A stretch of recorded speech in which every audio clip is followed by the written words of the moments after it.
All right, Alexander, we are joined with the one and only Patrick Lancaster to talk about what is happening in Ukraine. And we will probably focus on Avdeyevka. To everyone that is watching this video, you can follow Patrick's work on YouTube and on Rumble. I will have those links in the description box down below, as well as a pinned comment.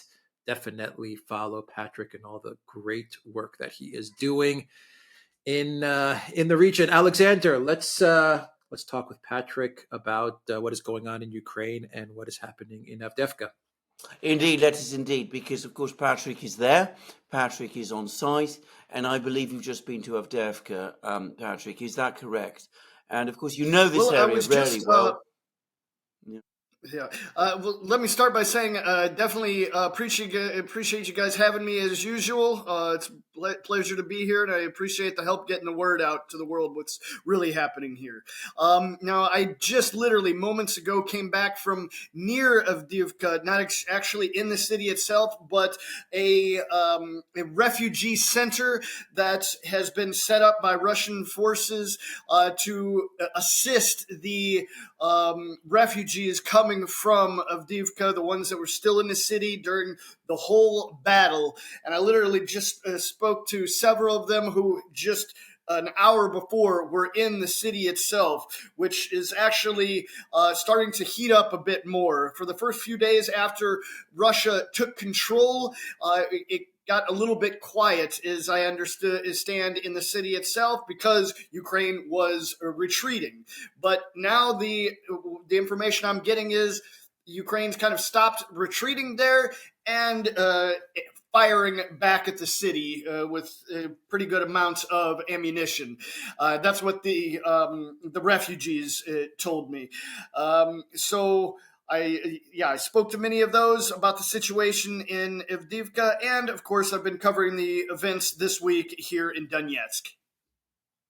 Right, tell us about what's happened in Avdeyevka. What are these people saying? I mean, it's incredible to me listening to you that there were people, civilians, still in Avdeyevka throughout this war and throughout this fighting. Because my impression is, especially over the last couple of weeks, the fighting was of unbelievable intensity.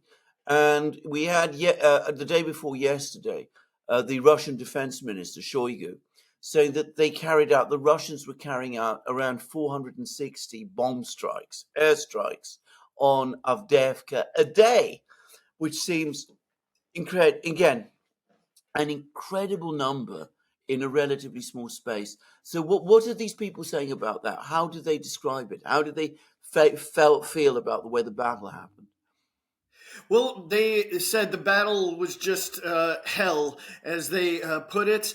But one thing that was overwhelmingly common with all of the refugees that I spoke to is they said they had been waiting on Russia to come, and they're happy to be on this side of the line now. They said many said they've been waiting for 10 years for Russia to come to Avdeyevka, and there's still many refugees residents in Avdeyevka now that haven't been evacuated or had the chance to evacuate, or some of them, one family member of a person I spoke to today, she had to leave her family member there because he wanted to not leave his city and stay and help in the rebuilding, in the immediate rebuilding and help of the situation there, even though he wasn't a soldier himself, just a resident that wanted to stay and do what he could to help with the situation. But these people, one woman said that I asked her, okay, is it a good thing or a bad thing that Russia controls Avdeyevka now? She says it's a great thing because Avdeyevka has always been Russia and should always be Russia. And I spoke to them about the referendum that took place in 2014, just like here in Donetsk and the other parts of Donbass, to break away from Ukraine. And they said they had the referendum and they voted to break away, but Ukraine would not let them. Ukraine was, as they put it, unfortunately able to maintain control of Avdeyevka. But they see things are changing now, and they're looking forward. Obviously, many of them have lost everything they have. But I even saw some people with animals, dogs and cats, being evacuated and helped by Russian forces. This center was just basically a center set up that was made to assist these refugees in anything they might need. Just a place to rest. There was beds, a place to take care of any document situation that might be needed, call their families. And I mean, several people I was with them as they were calling their families and telling them they were still alive for the first time in months. So it seems Russian forces are doing what they can to help these people move on, because obviously all of them can't stay in what is left of Avdeyevka now, unfortunately. But as I said, it seems there's still intense fighting going on in and around Avdeyevka. I haven't myself made it into the city yet. I'm hoping in the next 2 days to make it in, but as you can understand, this is the hottest part of the war and the most intense area. So it's even though I've been here for so long, it's still a little bit of a challenge to make sure you do everything safe and do it the right way. But people are getting out, soldiers are going in, and there's no question that this is a point, as far as it seems to me, right now is a point that Russia is putting it into high gear. This is a huge win for them taking Avdeyevka. And even today, there is a village not far from Medinka in the southern parts of Donetsk that has just this afternoon been taken control of, reports say, by Russian forces. It's called Pobeda, or Victory is what the village is called, near Medinka. And reports just in the last 45 minutes are coming out that Russia has taken control of that village. And through the grapevine, I'm hearing that Russia is pushing harder in many other directions. I've been told that Russia is taking territory in the Zaporozhye area and other areas. And there's even talk of a new serious offensive or push to the north. I think only time will tell if Russia decides to push hard in the Kharkov direction. But it seems like this might be a turning point, you could say, in the war. Russia's been, I don't want to say sleeping, but obviously we know things have been going very slowly, a lot slower than has been expected before. But things seem to be changing this week. Everything is going in a little bit in fast forward to compare to how it was in the last months and weeks. I mean, you've been to the area around Avdeyevka before. You came under fire, I seem to remember, there at an earlier stage in the war. I seem to remember you telling us what an incredibly heavily fortified position it was. So, I mean, when you say that it's a big victory for them, I mean, they've broken this very difficult fortified position. Have you been able to speak to any of the soldiers? How do they feel about what's happening? The Russian soldiers. Well, yes. As far as the fortified area in and around Avdeyevka, this was really a fortress, you could call it, because they Ukrainian forces had 8 years from 2014 until 2022 to fortify their positions in and around Avdeyevka with literally concrete. I mean, it's not like a lot of the other positions and new positions who the made of wood and dirt. I mean, these positions in and around Avdeyevka, poured concrete. I mean, literal concrete bunkers, and Russia has taken control of all of these, and it literally made the distance between the center of Donetsk. It used to be about 8 to 12 kilometers to Ukrainian territory. Now it's about 20 to 25 kilometers from the center of Donetsk to Ukrainian territory. Now, unfortunately, with these Western supplied weapons, Ukraine can still hit the center of Donetsk like they've been doing every day this week, as you could imagine somewhat of a revenge, you could say, for Russia taking Avdeyevka. Just last night, I went to the main hospital in center Donetsk. It's the name of it's Kalinina, and a rocket had hit thank goodness it was the laboratory department, and particularly the ultrasound room. And I say thank goodness because in this area, there's no sick people laying all night, and it was basically an empty department in the evening, just a few nurses. Unfortunately, one was injured, but I believe she's going to make it.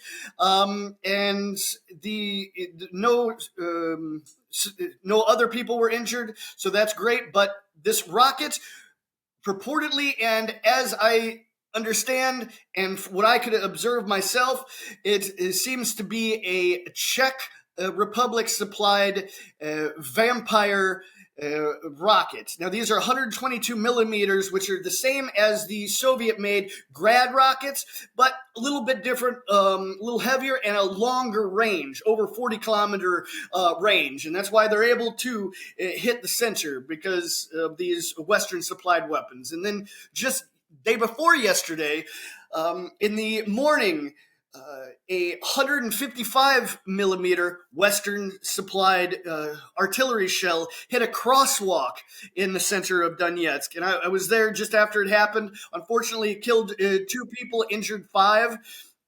And it was on this crosswalk right next to a pizza parlor. And the pizza parlor and the crosswalk took most of the damage. And behind that was the Minister of Education's building. I mean, Minister of Education, is that really something that should be targeted? Just like, should a pizza parlor or a crosswalk be targeted? No. And there was also a kindergarten. Luckily now, they in Donetsk, it's all distance learning, so there was no one at the kindergarten, but it was hit as well.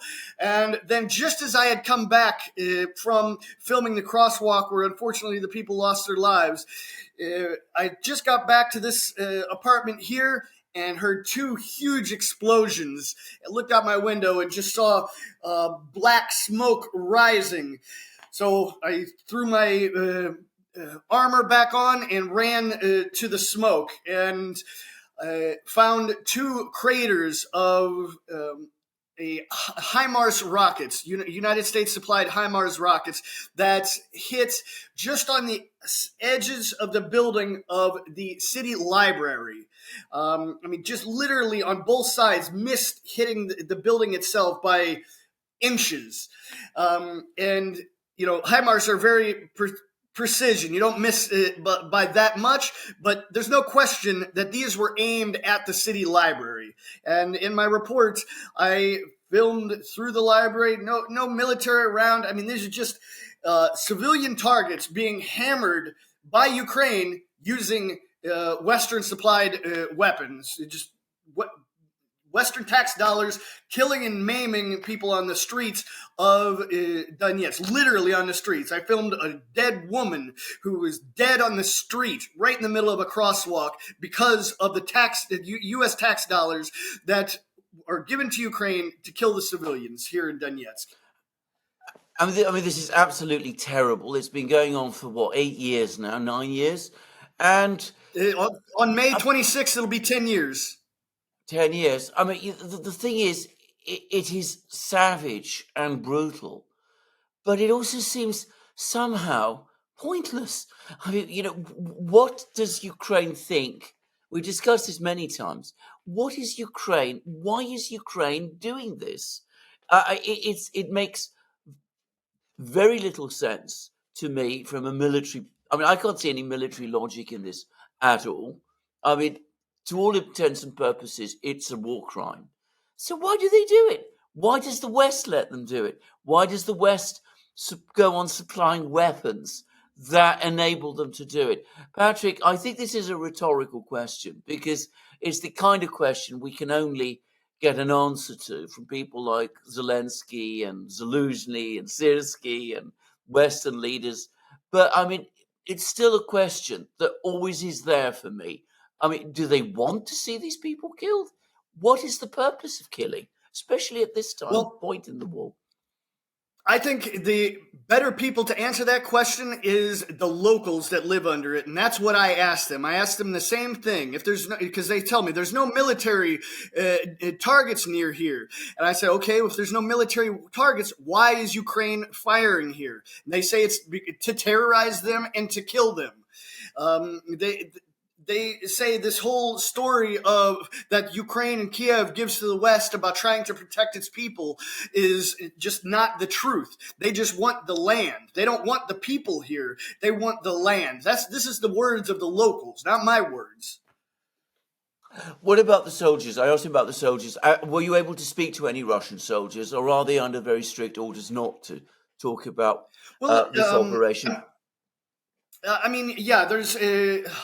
I haven't had a chance this week to get to the front since the taking of Avdeyevka, but I've offline talked to a few soldiers, and you can tell the morale is definitely up.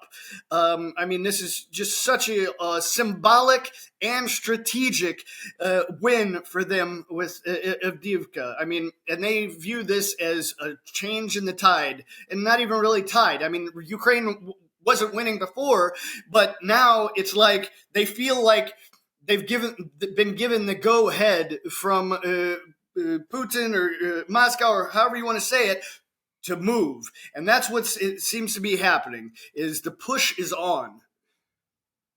Right.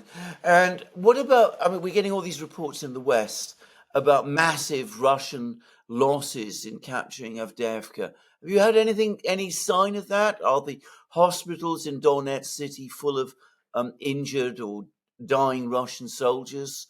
Have you heard any rumors to this effect? I asked this question because it doesn't seem to me consistent with what I'm hearing from the battle lines. But, have you any information about that? Well, I could say all the time, it's a war, so there is injured soldiers and civilians that you do see occasionally. But I could say in the last weeks, I see no difference in than how it had been before. No extreme increase, just from my eyes, seeing things on the street. I mean, every once in a while you'll see a military ambulance or something like that, but no difference, just the norm still. And the day before yesterday, I was in the main hospital, the main trauma hospital here in Donetsk, interviewing the head of surgery and the deputy director of the trauma hospital about the injuries from that day. And going through the hospital and speaking with him, I saw no remnants of military soldiers at all. Can I tell me about the mood in Donetsk? Obviously, they're still being bombed. They're still being shelled. I'm sure they know that simply capturing Avdeyevka itself is not going to mean the shelling and the bombing ends. But was there a sense of elation? Was there a sense of relief? You said that the Ukrainians were only 12 kilometers away. Now they're further. I mean, how did they feel about this? People in Donetsk city feel about this? Well, I think at first, last weekend, early this week, there was a little bit of hope of a relief, because before a lot of the shelling on the city has been coming from Avdeyevka, as we know.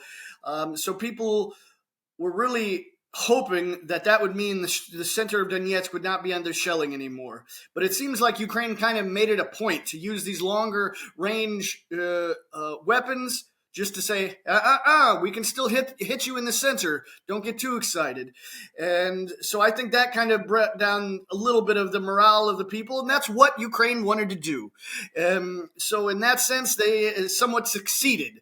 They had to kill some civilians and hit a library with United States supplied rockets, but if that's what they were going for, it might have been a little bit of a plus for them as far as terrorizing the civilians. But all it really did is now, instead of coming from the direction of Avdeyevka, it's a little bit over to the west. And I mean, we can see that in my report from last night. I used a compass to show exactly the direction from the Kalinina Hospital at 273 degrees.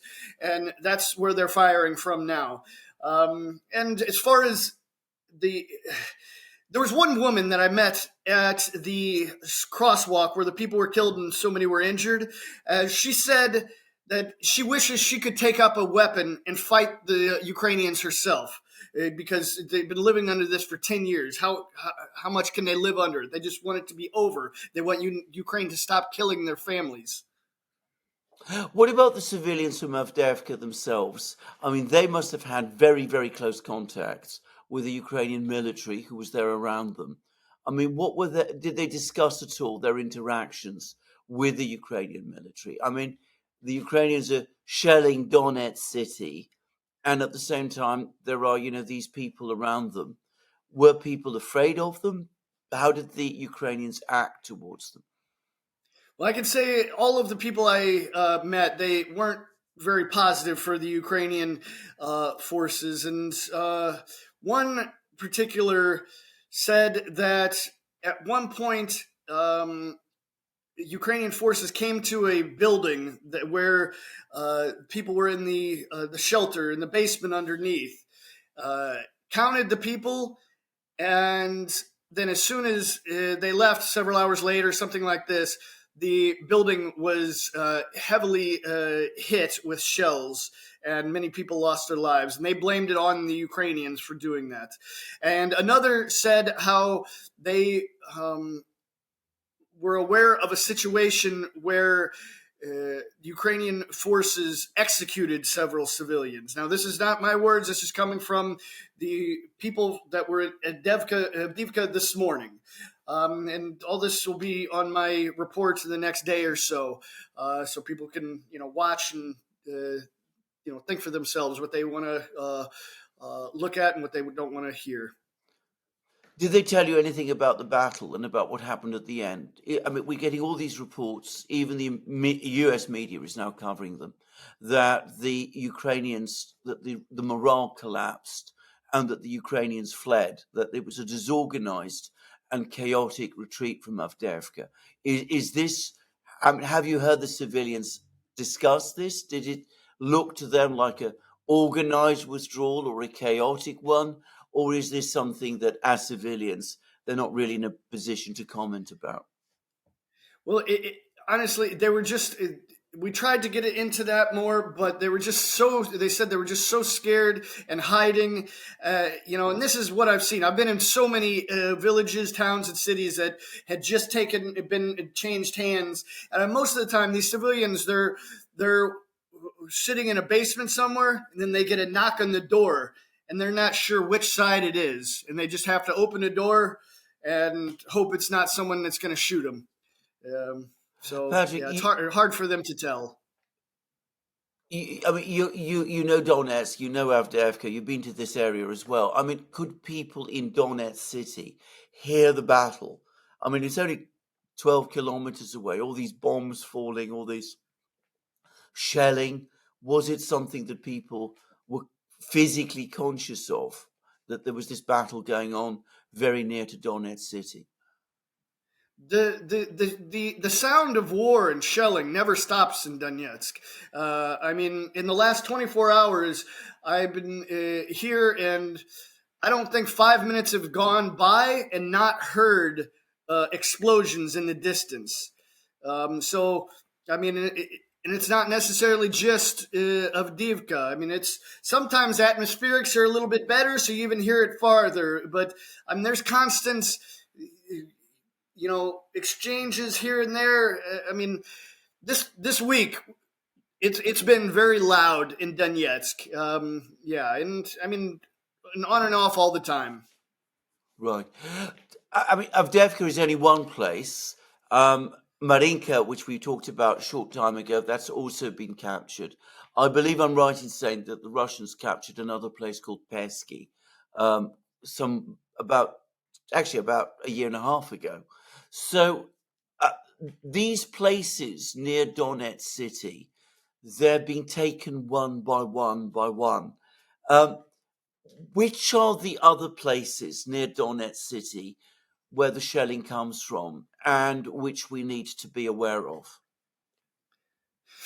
Well, to the west, directly to the west of Donetsk city, that's where it's more open territory of open Ukrainian territory. I mean, Mariinka it was down in a pocket, kind of to the southwest. Avdeyevka northwest. But the western side of Donetsk is more open Ukrainian territory. So but that's also more rural territory. So it's going to be a slow push, I believe.